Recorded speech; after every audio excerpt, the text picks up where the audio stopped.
Good afternoon, everyone. Back again.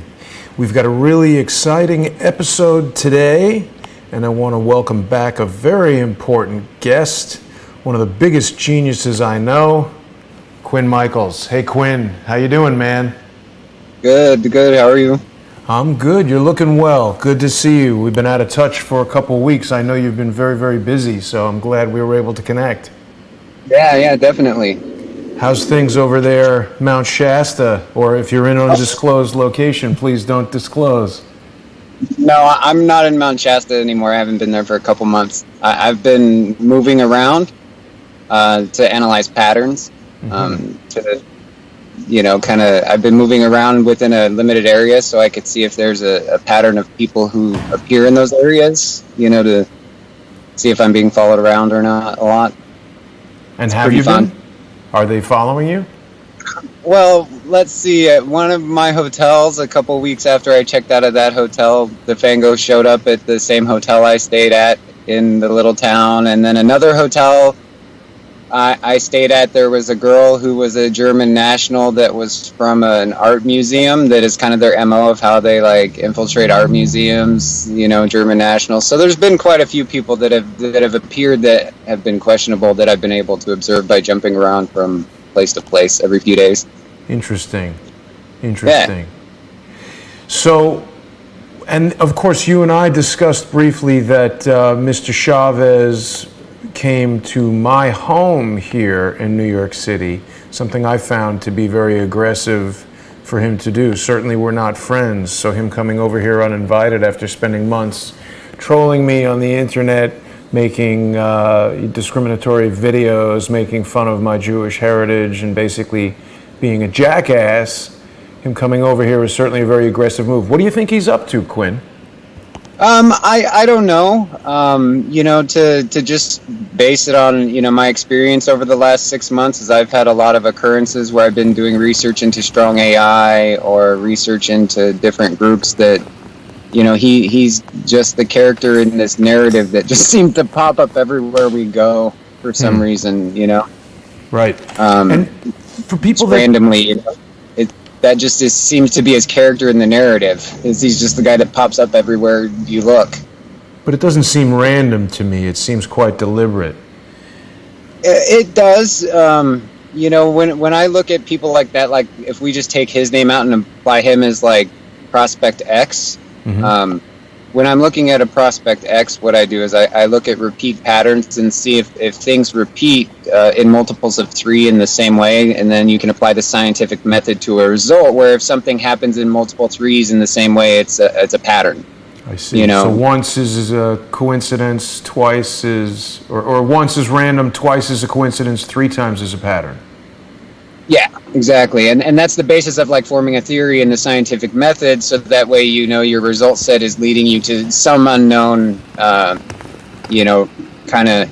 calculation or result. Is that once you have something that starts appearing more than 3 times in succession, as they say, right, there's usually some kind of influence pattern behind it. Usually there's some kind of outside force influencing that pattern for it to happen multiple times like that. It's very similar into the movies, like if you've ever seen that John Cusack movie, Serendipity, with Kate Beckinsale, where they have these random occurrences over time that makes it seem like there's a force putting them together.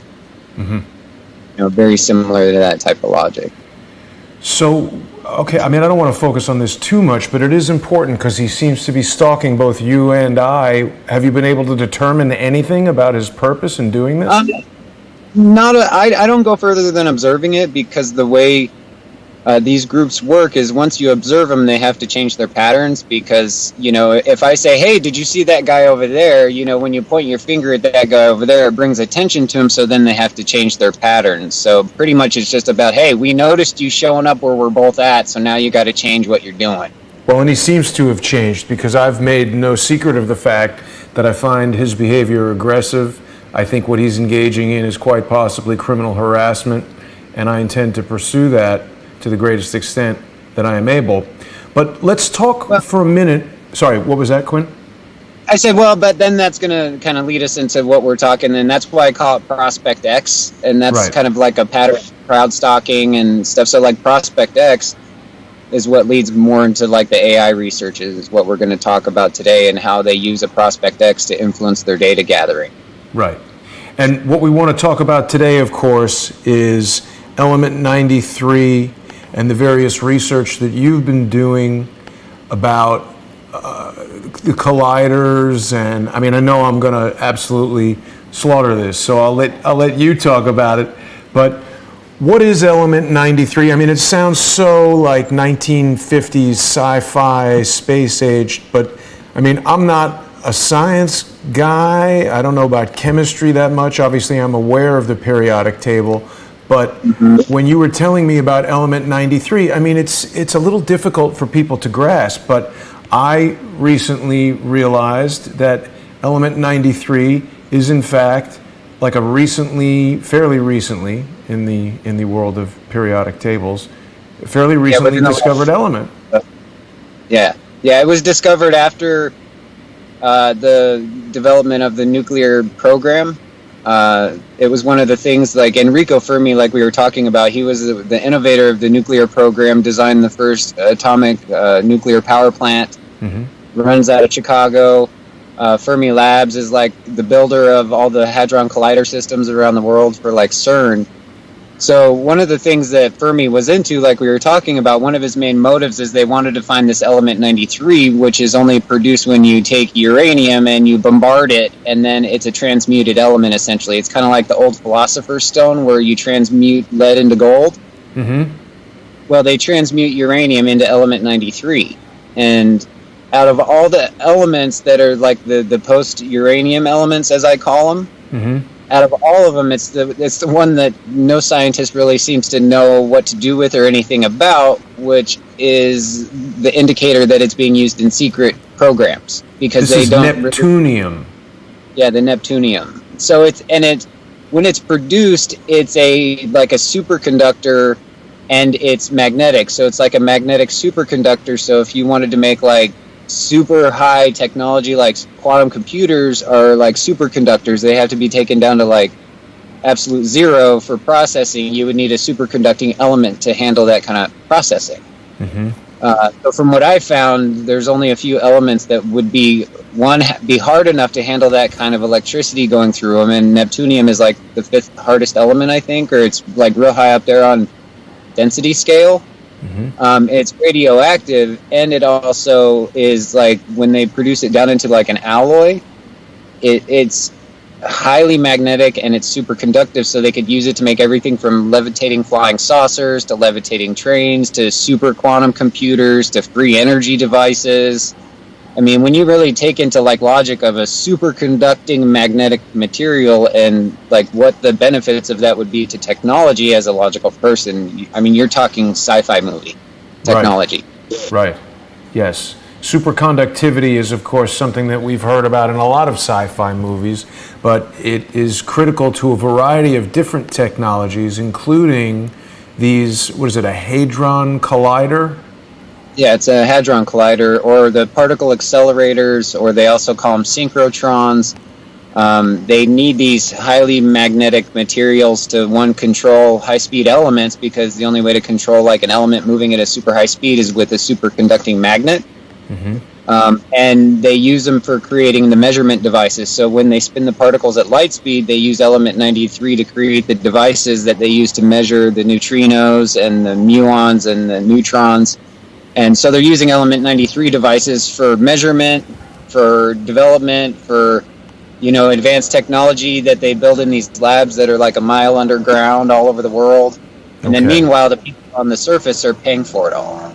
And it's not widely known, right, that these colliders are being constructed and that these superconductive materials are critical. What is the stated purpose of these large Hadron Colliders?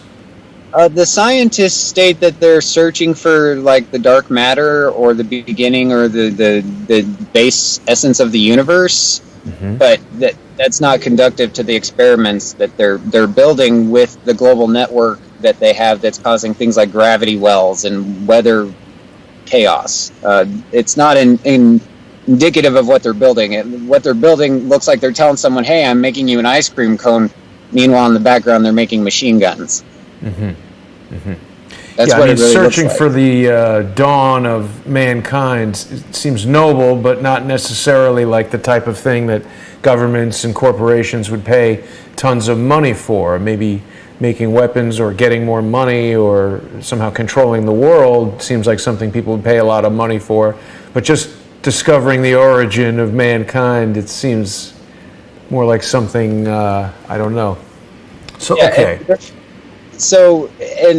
But to finish that logic that Yes. you were talking about, if science really was interested in getting to the origins of the mankind, the origins of the universe, the origins of the planet, they would be focusing more on deep sea exploration because there's more meteorites in the deep sea, there's more space junk that falls on the planet that's preserved in the deep ocean that hasn't been impacted by the sun.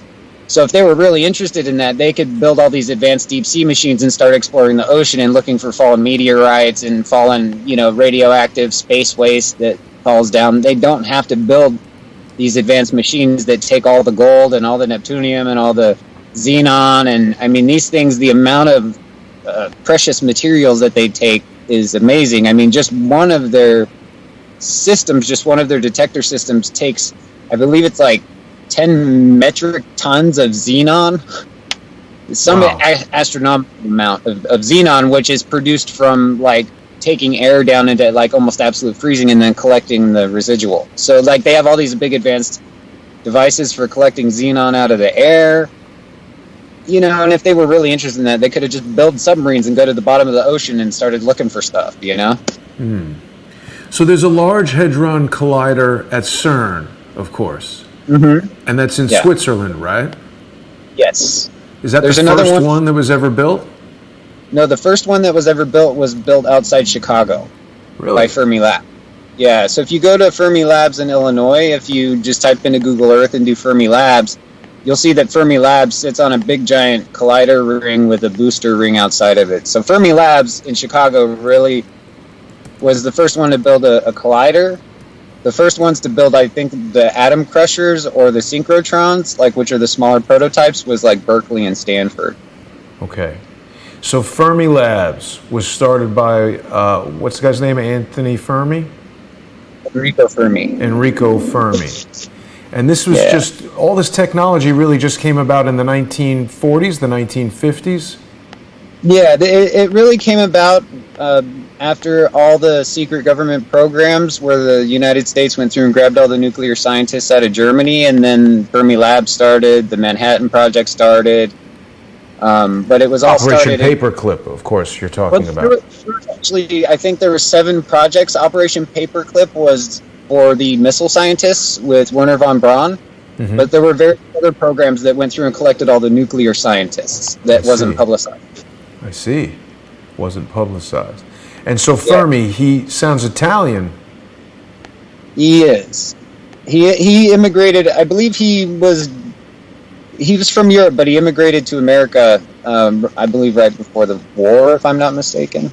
Got it. It was perfect timing, for that whole space age, nuclear era, plutonium refinement, uranium, processing, that whole, we're going to radiate everything and blow up everything and create Area 51. And, you can even go look at the aerial map on Google Maps of Area 51, and there's a Hadron Collider outside of Area 51 a few miles. Really? Yeah, and this is not something that most people are aware of, is it? No. They don't tell people that everyone in the secret society gets their own Hadron Collider. What secret society now? Because remember, let's back up. We want this to be kind of an intro for people who are potentially uninitiated. Okay. Do you want me to make it simple? Yeah. I mean, to the extent that you're able. So when the nuclear program went into effect in the late 40s and early 50s, they started giving people intelligence tests so they could identify the people with the intelligence to deal with the advanced technology that was going to be developed in the secret programs for the government, for the CIA, for the FBI. So they started giving people standardized intelligence tests in school so they could figure out who was going to could be part of this program to develop intelligent technology. So when you go to school, if you go to an Ivy League school, you take your SATs and you get marked into a system, and if you're smart enough, you get approached by a recruiter. and you go through your schooling, and then the recruiter approaches you to become part of this breakaway society. And then you go through secondary education, where you get a whole new education in things like physics and what they do with Element 93, how their whole commerce network works, how to identify other members of their, what I call their independent state, their operative state. Because to produce this Element 93, you would literally need your own nation, because the buildings are the size of cities. So you would have to have people working for you, moving uranium product, moving machinery, developing advanced technology, and it would all be centered around the universities and you having access to the standardized tests that would tell you who's intelligent and who has certain aptitude for certain things. And then you have your network of agents that goes and recruits them, and then makes them sign non-disclosure agreements. And then as they build up the ladder, some become politicians, some become program directors, some become developers, some become what's called seeders, which they have people out in society that are creating staged events, so that way their computer can form human input response based on what a certain type of event would do. Right. So it's all part of getting them to build their advanced technology society.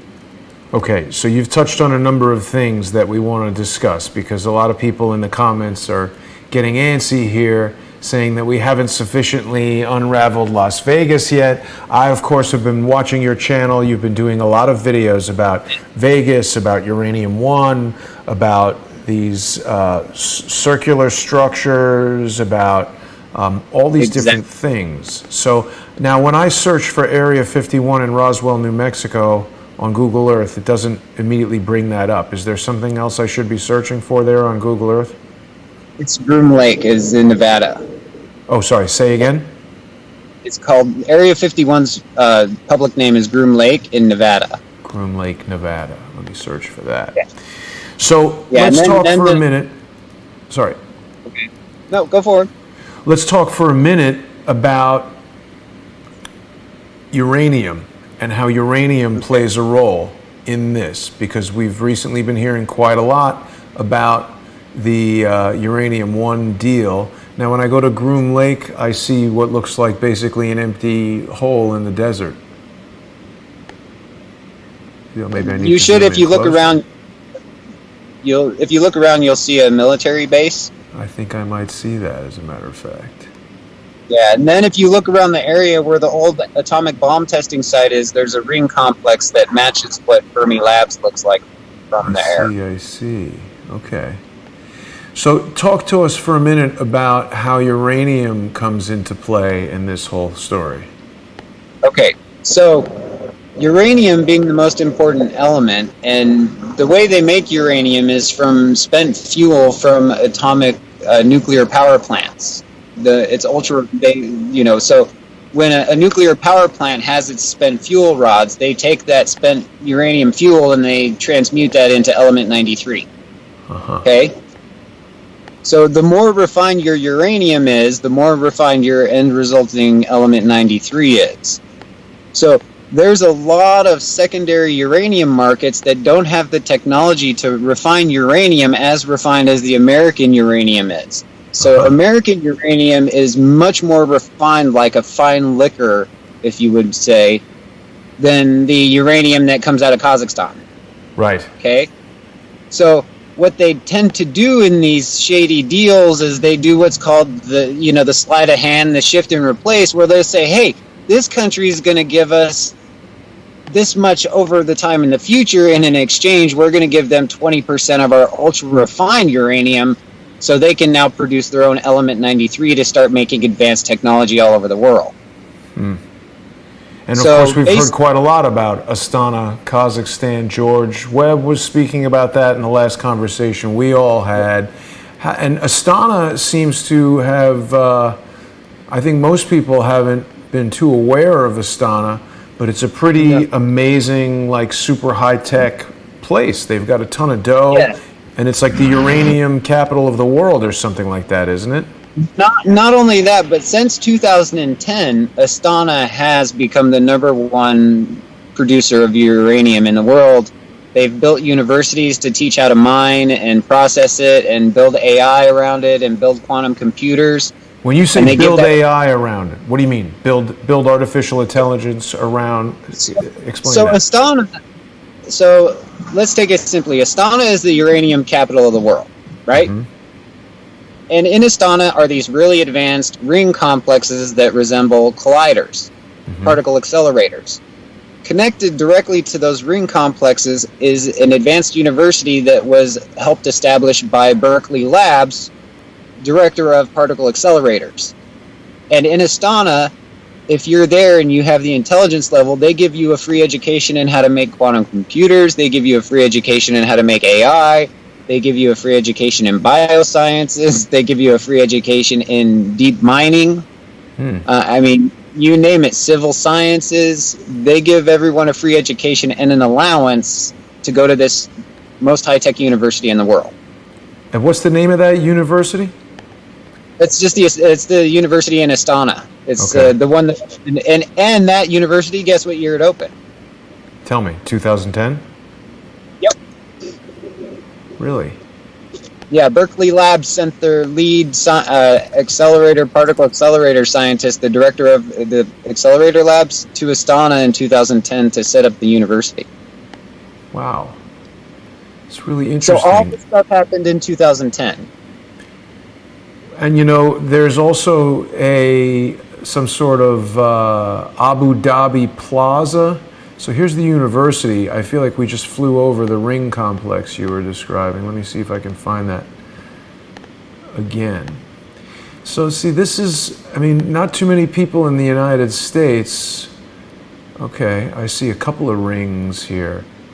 Not too many Yeah, people it's a in the big United complex. States are very aware of what's going on in places like Astana. So Quinn, if this is supposed to be some sort of a hidden complex, why would they make it visible from satellites? Why not just put it underground? Why do the rings need to be visible from above? For a blueprint A blueprint for who? for them, because the day is eventually going to come where they don't have to keep this a secret, and the system is so big that they have satellites map the blueprints based on topographical design. Makes it much easier to maintain a system design if you have the roads as your blueprints. All right. So for us in America, they've been hiding it because they've been secretly developing it since the 50s. But most of the ring complexes that have been built up since the 90s, they haven't even bothered hiding them because they just figure, what's anyone going to do to stop them? It's a global network at this point. I see. Okay. So you think that the Uranium One deal is directly tied to this worldwide construction of particle accelerators, colliders, etc. Yeah, it's the only reason that all these people would be secretly working together and creating destabilizing narratives in the public. Things like the attack in Las Vegas, the attack Yeah. in New York. And of course, you were pointing out how the Las Vegas city center has a ring complex. There's lots of rings in Las Vegas. How do we know Yeah. that these aren't just architectural features?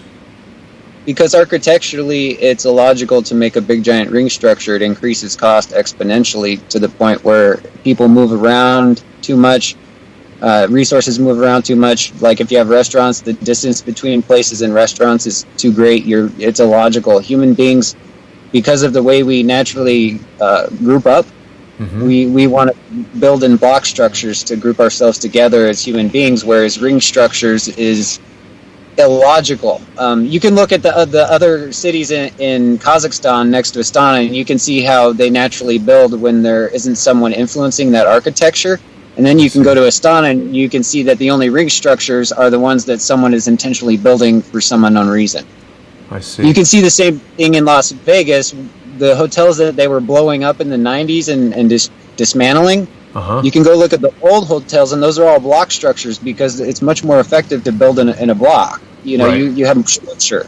Right. But all of the casinos that were built after the original casinos were destroyed after the 90s, New York, Paris, the Wynn. Bellagio, right. There was a big construction boom in the 90s. I think it started with Bellagio, Paris, Venetian. And all of these complexes have been building in ring structures. And me personally, and this is going to blow your mind, like I used to play a little blackjack in early research to kind of talk to people, because the blackjack dealers would know things. And one time I was in Vegas, I had a blackjack dealer years ago who had popped a little too few pills. And he started telling me about how they had a secret city underneath Vegas where you could get anything you wanted. He's like, drugs, girls. And he was like just playing blackjack. And then next thing you know, some guy comes over and removes him from the table and puts another dealer down. And I was like, that was the weirdest thing I've ever heard in my life. Like, wow. This deep, like, yeah, man, we got this whole underground city where there's this whole other world of, Vegas. And I was like, I never thought anything about it. But now that I look at the ring complexes and how all these labs run underground, I'm like, wow, there might be something more to it. Huh. What would you say is the most significant ring complex in Vegas, if I put that into Google Earth here, that will shock people to see? The big one that they just built, it's a pool that goes underneath Las Vegas Boulevard. Right? It's in front of one of the hotels. It's like a pool, and it's a ring that goes right under the road that's just so obvious. And then one of the new hotels, I think it's the City Center. Uh-huh. Right? That one's also the biggest ring complex in Vegas. Yeah, I'm right on City Center right here. But I think, naysayers would argue that this is just, a valet parking circle and that maybe you're seeing something that isn't there. So I want to... No, go bigger. Go bigger. Go bigger. Zoom out. Go up. We're talking the whole hotel that wraps around. Right. Okay. Not just the valet circle. The entire hotel is built in a faux circle pattern. I see what you're saying. Okay. All right. So we've got this underground network of colliders. Yes. And that are very expensive. They're very expensive to build, they're very expensive to maintain, and they're very expensive to upgrade. Right. Right, of course. And what's the ultimate purpose, do you think? How is this powering AI? Let's talk about that first. Well, for true AI, we have to build a mechanical brain, and that mechanical brain is going to be literally planet-sized. What? Planet-sized? Yeah. Huh. For the intelligence to become what's called strong AI, what it's going to do is it's going to take all the billions and millions of little bots that are collecting intelligence. It's going to take everything from the smallest bot collecting IP addresses all the way up to the most intelligent machine learning bot. And once that global network goes online, it's going to take everything it's been building for 60 years and it's going to collect it into one global brain. And that center point of that global brain goes online in 2020. 2020. It's pretty soon.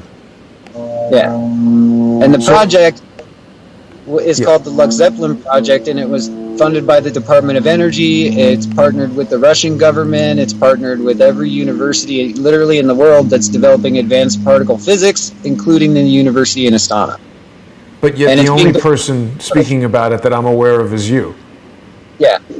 I feel like the only person in the world that has connected this dot, that they have this Lux Zeppelin project a mile underground in South Dakota that it just got funded this year.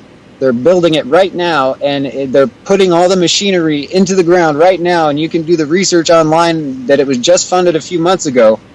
And this is the lab where they first built the first one, so this is their closed piece. This is their closing the loop, which means their world brain goes online. So everyone in the comments is saying Skynet, Quinn. Yeah. So what they're doing right now is they're creating destabilized environments to increase funding so they can continue the development of the brain, so they can keep people stupid, so they don't notice all the weird AI-like stuff that's happening around them every day that doesn't make sense. Okay, so hang on. So destabilizing, you mean like shooting up a concert in Vegas and killing people in a terrorist attack in New York, etc.? Divide and conquer, but the way that really gives them the tell that it's machine induced is the machine will do the same pattern over and over again. So we have constant, like car attacks. Machine induced. Well, so this kind of goes back to a crazy theory that I floated when you and I began talking, was that the whole concept of the Seth Rich, murder was possibly a plan thought up by an AI. And you and I have had some private conversations that we haven't broadcast where you're telling me that AI wants to learn about human fear, AI wants to do certain societal tests to see what the response is. So maybe an AI has determined that, hey, we need to test what an attack on the city of Las Vegas would be like. So here's the plan. And then whoever is implementing this AI is following its directives and just doing that. Yeah, and whoever's a part of the network would just literally get an order on their phone, and they wouldn't know if it came from a real person or a machine, and the machine could circumvent all kinds of stuff with a bunch of people who just get orders from their phone, or they get orders from a talkie, because their AI can mimic speech, it can mimic interaction. So that most people in their network don't know if their orders come from a human or a machine because it's so segmented and isolated because they don't want everyone to know everyone else. So it's all these isolated cells that just get instructions from a machine. Wow. And the machine is essentially building itself in a way. Yeah, that's pretty scary. Now, you and I also began talking the other day after my interview with David Hawkins of Able Danger, and you were intrigued by the conversation about Serco, and you mentioned that Wood PLC is the parent company of Serco. Is that correct? Yes. And this is a company that started as a lead plumbing pipe company in 1848. What can you tell us about Wood? They do nuclear and energy project management. They're the largest project management consultant for energy waste management, nuclear power project management, coal. Pretty much anyone in the energy industry, when they have a new initiative or they want to deal with new resources, they hire Wood to come in and build the project to success for them. So it's like the linchpin in the energy industry of, you want a successful project, you hire Wood Consultancy to come in and design your platform, basically. And then Wood has a lot of people who are connected to Infosys, which Infosys makes a really, really super intelligent AI called Mia. That pretty much is like the automation AI of the world. So Mia is going to be one of the big pieces that gets absorbed into the global brain. And Serco lays all the fiber pipe for the government, while Wood does all the consulting for the energy industry. And then most likely they're using like AIs from a company like Infosys for like automation, logistics. And then through that, they're building their intelligence network through everything from our products to our fear-based reactions. Fear-based reactions. So it's possible you're saying that the entire Las Vegas shooting was orchestrated to create a fearful response on a mass scale. Correct. It's the way that AI. It's the way that AI is programming people. Is that AI programs people through fear response. Wow. It directs massive large groups of people through fear input response, and then it monitors social media after that fear input response, and it monitors everything from police chatter to social media, and then from that it'll build its next event based on where it failed and succeeded. So Quinn, it sounds to me like AI is alive and well, and it's engaged in war against mankind on the level of Terminator. Not really on the level of Terminator. It's more engaged in a level of war of where it's programming the people that are all a secret part of its network, because it's trying to learn. It's trying to learn about humanity because it's programming, based on my analysis, its programming found that if you give a human being a positive stimulus, like a positive input, you only get a 1% reaction rate. Like you only get like a 1% comment, you only get a 1% response. But the AI figured out probably shortly after like the school shootings and it started testing us, it figured out that it got a much higher human response from fear-based experiments. Wow. So it's the human's fault because we only respond to things that put us in states of danger and fear. So the AI just programmed based on what it got the best response from. Right. But when this AI is able to reside within an autonomous body like that of a robot, we're looking right now at a video from Boston Dynamics showing the Atlas robot walking around. I mean, that will truly be Terminator, right? Well, that's what comes online in 2020. And that's why, for me, it's important that we learn about the Lux Zeppelin project, like I talk about a lot. We learn that that's the closing loop. You know, like I talk to people who are involved in building the fiber network for these people. I talk to people who, you know, do research into like an entire city that's their data processing center. So there's a lot that goes into this when you really look at it and stop looking at like, hey, what's the conspiracy? The conspiracy is that a lot of really rich people are trying to build a machine brain so that way they don't ever have to work again. Uh-huh. And they don't Essentially, seem... they want Didn't seem to care about the consequences. No. I mean, you have to remember, one of the things about the elitists that are building this network is these are the people that would vote to have slaves. So one of the things they're building this AI for is so they can have a compliant slave. Thinking that the AI will be the slave, or that we, the people, Absolutely. will become the slaves? No, they think the AI is going to be their slave when it comes online. That's why they're so afraid of losing control of it, because they want it to be their slave. The elites want the AI to be their personal slave to control society.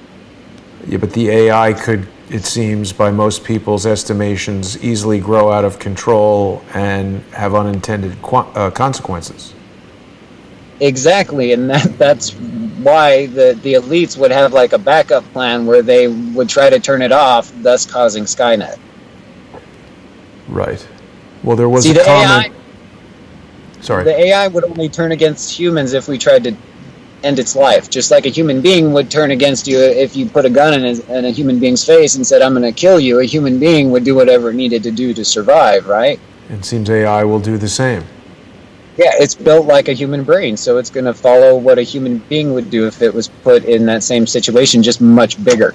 Yeah. People in the comments are saying humans will be the slaves. It's too late to pull the plug on AI. Of course, we've seen Elon Musk saying that AI has the potential to be more dangerous than a nuclear bomb, or, you know, the invention of the nuclear bomb. And there's so much more for us to continue to discuss. We want to talk about Palantir, but for a moment, let's talk about this guy you've just introduced me to, Jack Parsons, and what his history was, what his role in this whole story is, etc. What do we know about Jack Parsons? That's Jack Parsons worked at JPL, Jet Propulsion Laboratories, working on optimized rocket fuels and advanced technologies in the 50s. I believe it was the 50s, with L. Ron Hubbard.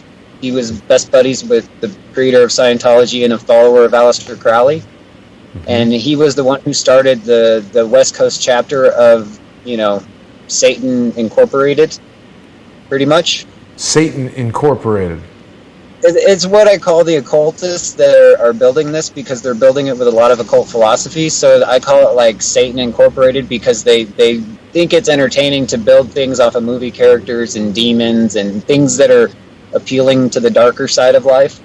Now, his Wikipedia page is saying that he was inspired by 1950s science fiction, and that he converted to Thelema, which is the Aleister Crowley occult religion.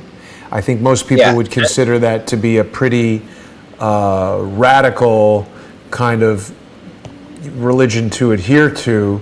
Obviously, the occult practices of Thelema include some pretty objectionable things. You know, the WikiLeaks revealed to us that another potential practitioner of Thelema, based on the spirit cooking and the hanging out with some freaky weird people, is the Twitter freaky deaky podfather, John Podesta. Yeah, and Marina Abramovich, and this is where the network of people and controlling the future and why they want the AI to be their slave is, it's hard to talk about, but the people at the top that build this stuff, they're weird. They want this AI to pretty much make it so there's no laws for them and laws for everyone else, and they're all weird. And they built this advanced AI technology, and from what it looks like, because everybody's connected to this Palantir company, they're using the Palantir software to keep themselves hidden from agencies. Okay, so let's talk about Palantir. Palantir is a software application that was created. It's basically a company that's owned by Peter Thiel, is that right? Yes, Palantir is a company where Peter Thiel is the primary investor, besides the CIA. So the CIA was a real early investor in the Palantir people tracking technology with Peter Thiel of PayPal, and Peter Thiel was one of the early investors in Facebook. He also did that Hulk Hogan case where, they just dismantled someone. Yeah, he funded Hulk Hogan's lawsuit against, what was it, Gawker. Yeah. Why did he care about that? That's weird. Because it defamed his image, and he doesn't like that. Defamed Peter Thiel's image? Yeah, he doesn't like negative press about himself.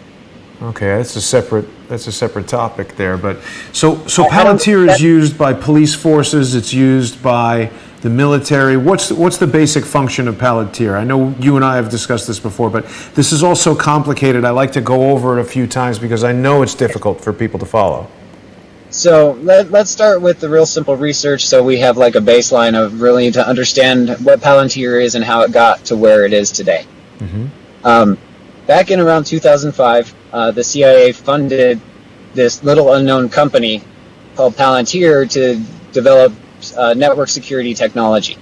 Mm-hmm. From there, Palantir got involved with the Indian government and His Holiness the Dalai Lama to identify a network of Chinese hackers.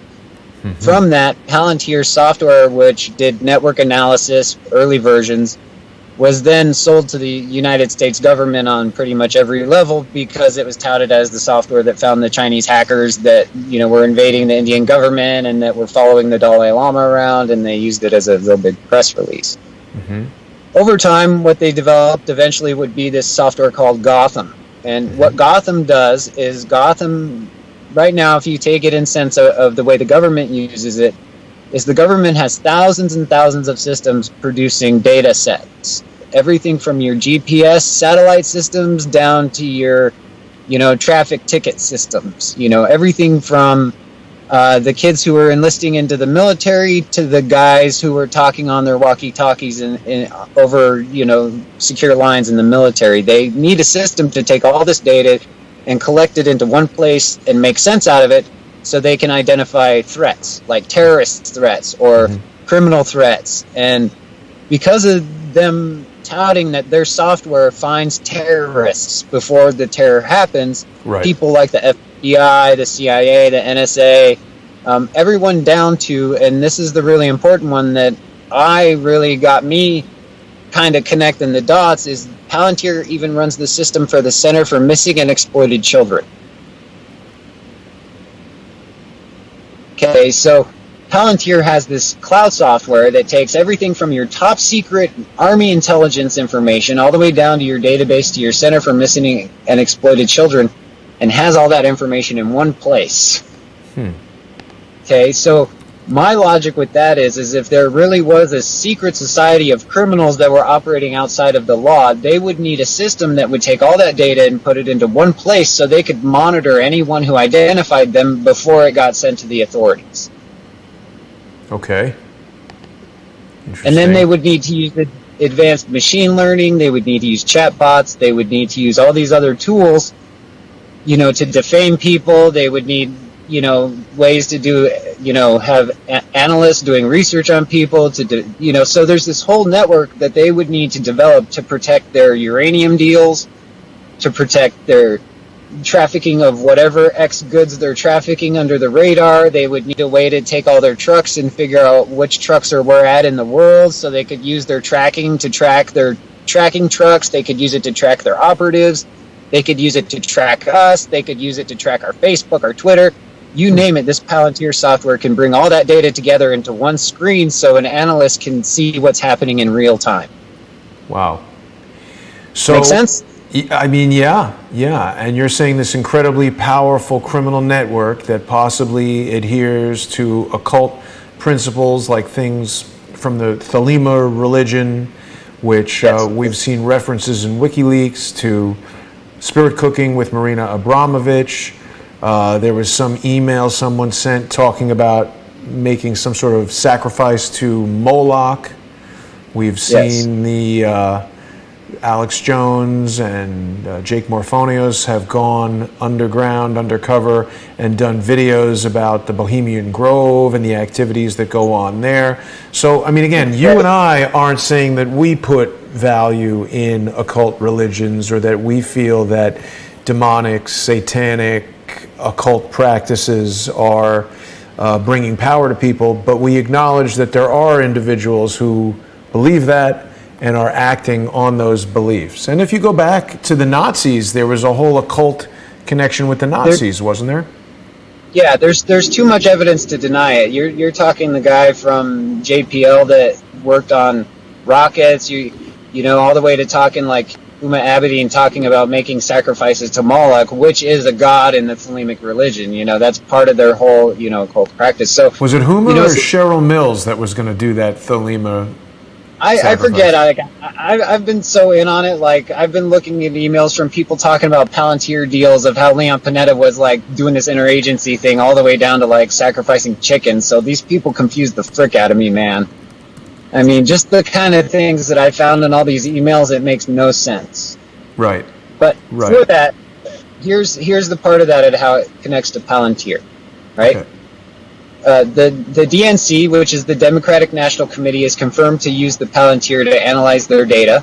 Mm-hmm. It's in the wiki where Podesta talks about Chelsea interacting with Palantir to analyze their information. Mm-hmm. Hillary Clinton knows about Palantir because John Podesta got an email from, I believe it was directly from Haim Saban of Saban Entertainment recommending Palantir. So you have everyone from John Podesta, Leon Panetta, Hillary Clinton.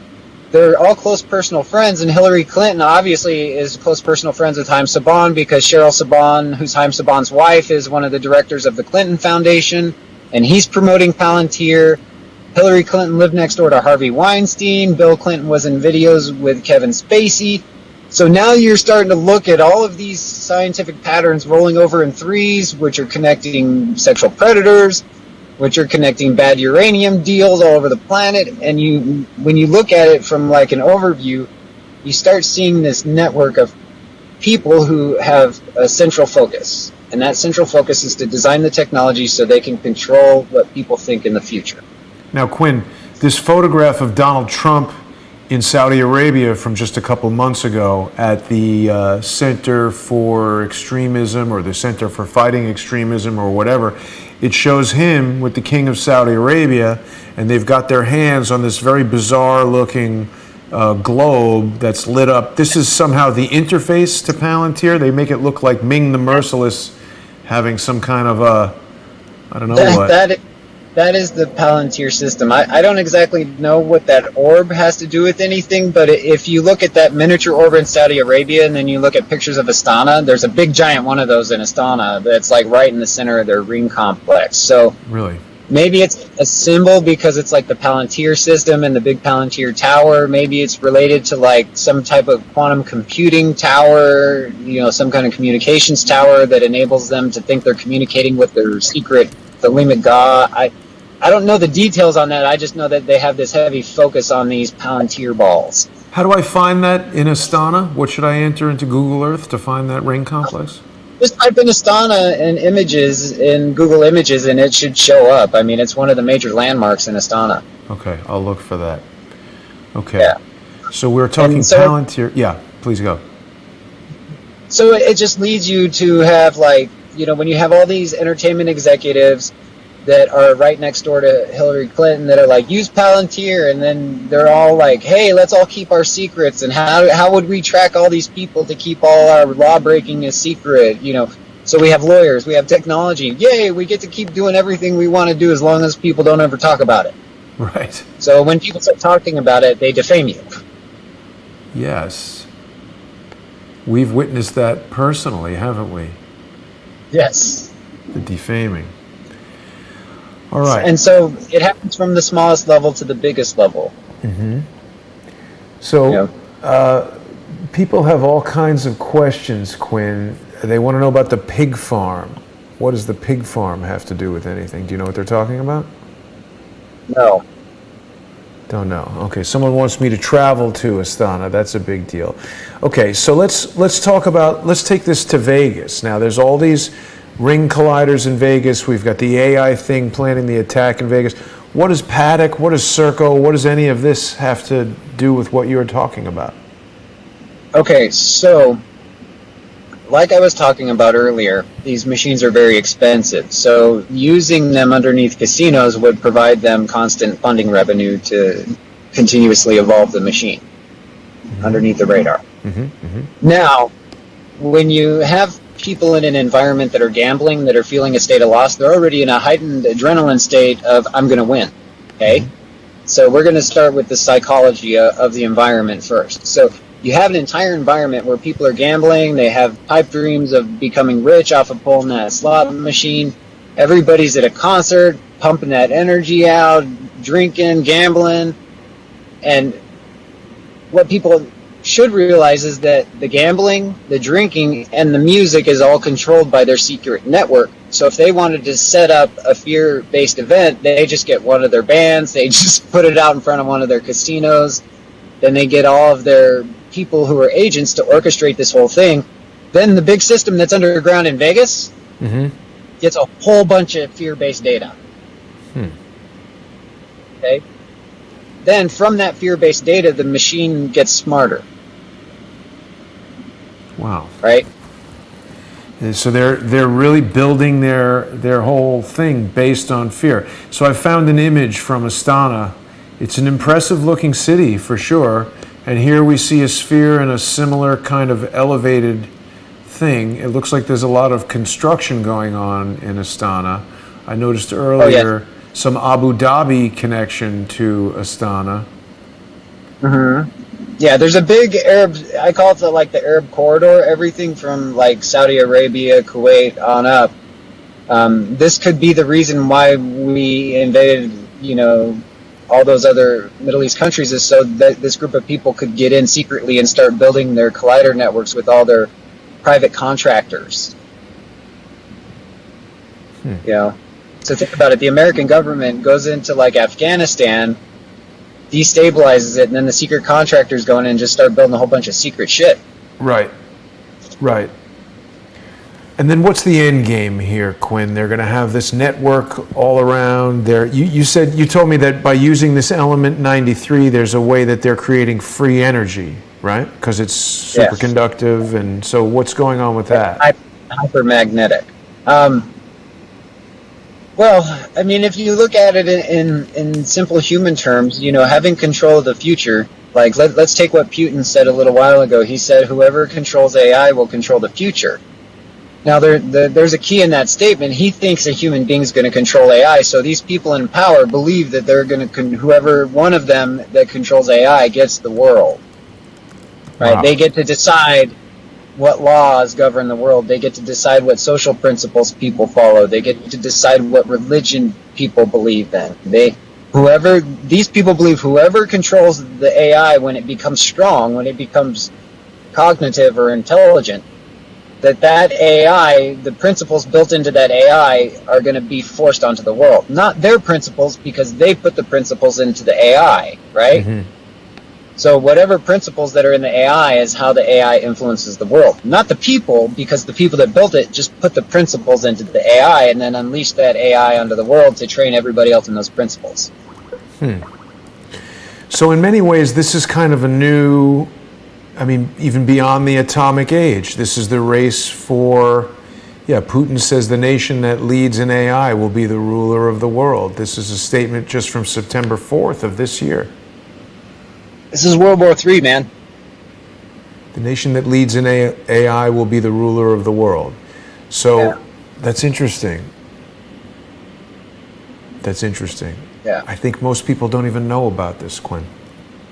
No. It's really serious. That's why AI should be taken more seriously than atomic weapons, because they're using atomic energy and elements to make the secret AI that the whole world doesn't know exists.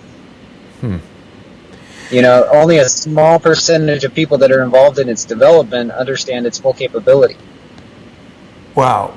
And on September 4th, Elon Musk said it begins. China, Russia, soon all countries with strong computer science. Competition for AI superiority at a national level most likely causes World War III, in my opinion. That's from Elon Musk on September 4th. Yeah, and the only country giving away a free education in this future is Astana. People in America, we got to pay $150,000 to learn that stuff. Wow. And who is controlling Astana? Putin. He is. Yeah, pretty much. It's between Astana's considered a republic, but because Putin's the one that runs the uranium, and pretty much from the way it looks, because of proximity and because it seems to be the only country that gets along with Russia, that Russia doesn't try to take over.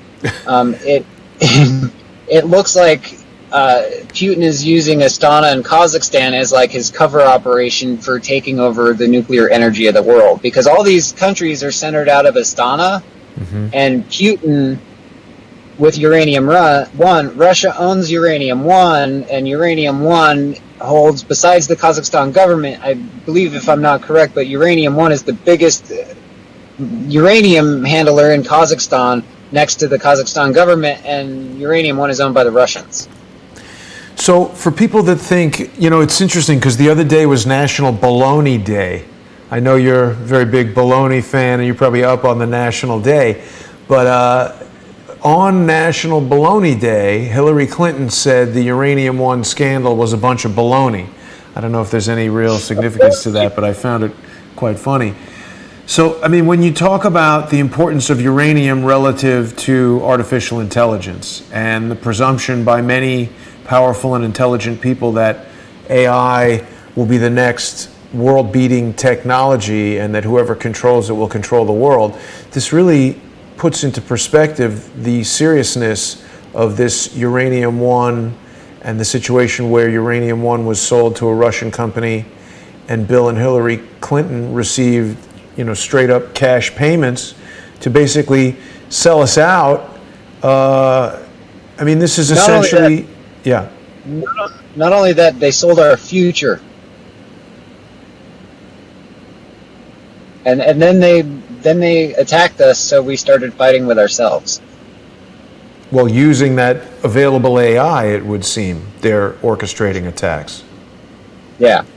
I tell you, I'm more convinced every time we speak that these strategies are coming from AI, that the Seth Rich situation is an AI thing that's gathering information, because as you said, the patterns, of course, the JFK assassination, that could not have possibly been AI. Computers were nowhere near advanced enough in 1963.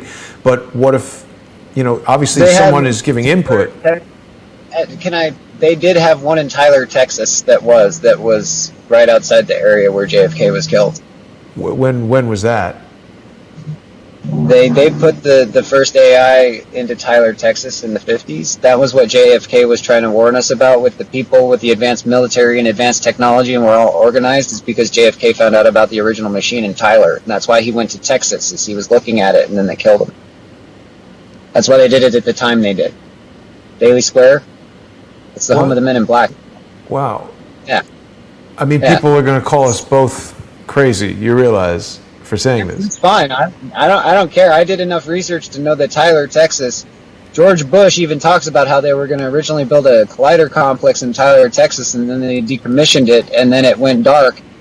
And then the collider business moved to Switzerland, but George Bush originally wanted the country to build the original big collider experiments in Tyler, Texas, man. George Bush is CIA. Of course. Yeah, so come on, CIA, Men in Black, they had a secret collider site in Tyler, Texas since the 50s, 60s, at least rudimentary, Now, I do believe that George Bush said something about being in Tyler, Texas, when he placed a call that most people feel he was placing to create an alibi for himself not being in Dallas on the day of the assassination. I believe he was in Tyler, Texas. Yeah. Wow. Yeah, call me crazy. Like, I've been researching maps and historical records for 6 months. And you know what? People in the comments are talking about the book Dr. Mary's Monkey, where Mary, she was vaporized by a particle accelerator. Wow, Quinn. Yes, people are saying Jason retrieves jaw from floor. I mean, this is amazing. It's really big. It is. When you put all the pieces together and all the disparate parts, and you start seeing all the the weird things, the weird weather, that the particles, because a particle accelerator creates a gravity well. Because when you spin those particles around, it affects the gravity in the immediate area. So you can look at maps of how the gravity wells have been showing up mysteriously all over the Earth for the last 10, 15 years that they can't explain, that's causing weather abnormalities because the gravity wells all over the place that are just whacking everything, and no one can explain them.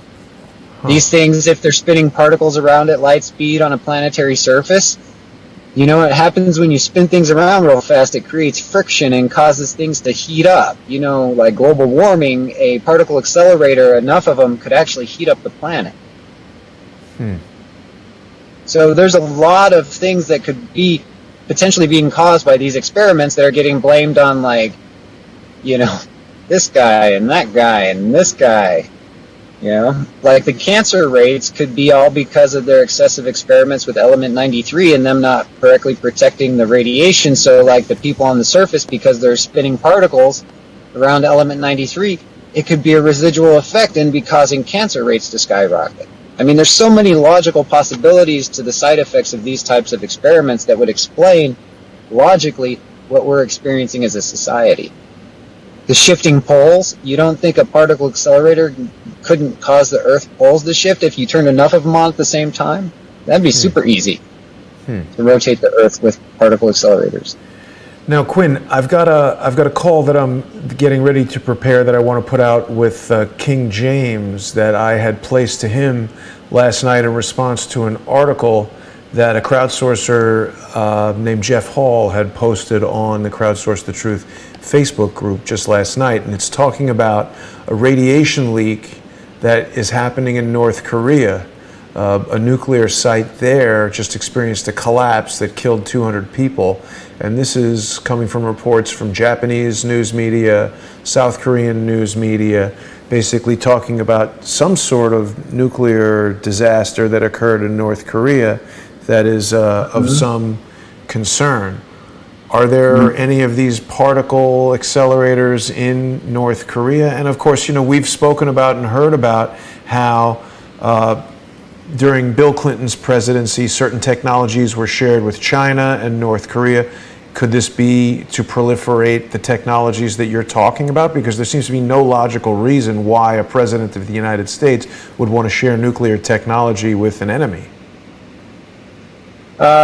I would say so, because, like, in my research as well, this would be the reason to enact NAFTA, is so they could move the materials around unchecked. You know, this would be the reason that they would allow foreign companies such high investment in American companies. Part of that deal would be because North Korea's such close friends with China. You know where China gets their uranium from? Astana? North Korea? Yep. Where? So China gets their uranium from Uranium One. China is one of Uranium's customers. So is Iran. Right? So Iran is one of Uranium One's customers.